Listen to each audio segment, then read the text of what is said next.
Hello, today it's Lynette Khalfani-Cox. I'm the co-founder of AskTheMoneyCoach.com. You know what I do. This is the site where I answer all your money questions.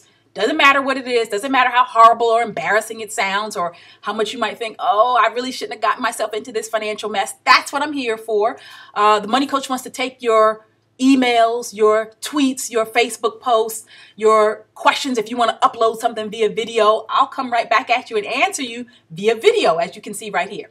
Well, today I want to answer a question from someone who has a job-related issue, and I'm not even sure if she recognizes that this is more of a job issue than what she's telling me about. She's saying it's a student loan issue. So take a quick listen here as I read her question.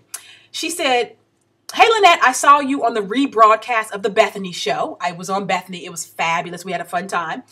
And she said, I decided to contact you. I have student loans for my bachelor's and master's degree. But here's the really bad part," she wrote. "I haven't been gainfully employed ever since 2008. I've had temporary jobs, one contract job for 1 year, and I'm currently selling insurance. Without a steady income, how do I get out of debt?" Well, it's hard to get out of debt if you don't have an income. I'm going to tell you that right now. But let me first address what I said sort of at the top here in terms of what the problem is and what the real issue is. I understand that you have student loans and that those can be very burdensome. Folks who know my story know that I talked about in two of my previous books about having credit card debt and about having student loan debt. And I know what that's like. I went to graduate school and I came out of school with $40,000 in student loans. So I know and I understand that problem. But I dare say that this really isn't about student loan debt. This is really a career issue that you're facing. Right now, it's 2014. So if you're telling me that ever since 2008, you've not had a single steady job, that's a problem.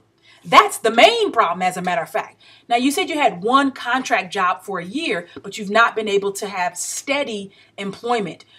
The challenge for you is to think about, why haven't you been able to be consistently gainfully employed? There are a number of workers in America, 10 million plus, believe it or not, who are what we call chronically unemployed. Those are folks who've been out of work for a year or more. And again, you're not alone, but where I think that you may be in the minority is the severe length of time that you've been unemployed for so long. It's one thing to say it's hard to find a job, and I haven't been able to find a job in 6 months, a year, even 2 years. Good Lord, maybe even 3 years, but 6 years, that's telling me there's some other issues going on here. First of all, did you actually graduate from school? You said that you got your bachelor's and master's degree. You said, I have loans from my bachelor's. So I assume you actually did get the bachelor's. And you said my master's. Did you actually get the degree? And are you working in that field? I'm not asking you to, try to be contentious here. I'm saying that because a lot of people actually go to school. I think you did complete at least your undergraduate degree, but some people go to school and then they drop out. They don't finish the degree program that they enrolled in. And that makes it harder, of course, for them to get a job, especially if the field that you're trying to get a job in requires an advanced degree. I would also ask whether or not you've cast a wide enough net.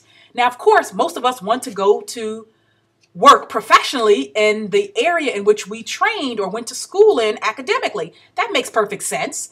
But if you're looking only in that area and not thinking perhaps about widening your purview, so to speak, and thinking about other job opportunities, that may be limiting you. Are you being too picky? Are you not willing to relocate? Are you not putting your best foot forward professionally? Have you really had some career coaching and some guidance to have someone to look at your resume or to tell you whether or not your interview skills are up to par? Have you done mock interviews? Have you told folks in your social network and in your social circles, look, I'm really and truly looking for a job and I want to have full-time employment? Any or all of these issues might be part of the reason why you've not been able to hold down a steady job for the last 6 years. But I think that is truly, first and foremost, the thing you have to think about. It's not about, oh, how can I get rid of my student loan debt? Because, yeah, without a paycheck a steady paycheck, it's going to be very difficult. Now, you'll see on askthemoneycoach.com that I have other videos talking about student loans and what to do about those. You might look at loan forgiveness programs, depending again on what area of work you enter. I've talked on here before about social service jobs, public service jobs, etc., being those that qualify you for student loan forgiveness. You might try to get a job with the federal government through the Office of Personnel Management.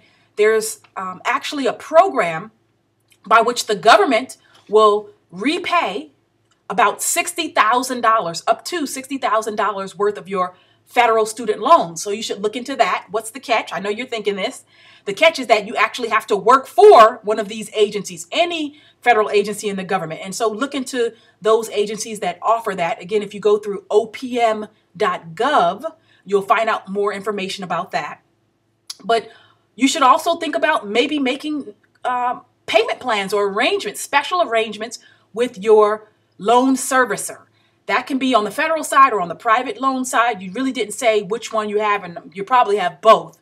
But you should try to work out a deal. You don't want these loans to go into default. And if you haven't been paying on the loans, you know what's happening, right? The loans are probably unsubsidized loans, which means the government wasn't paying the interest on the loans when you were in school. If you have a subsidized loan, the government pays the interest on those.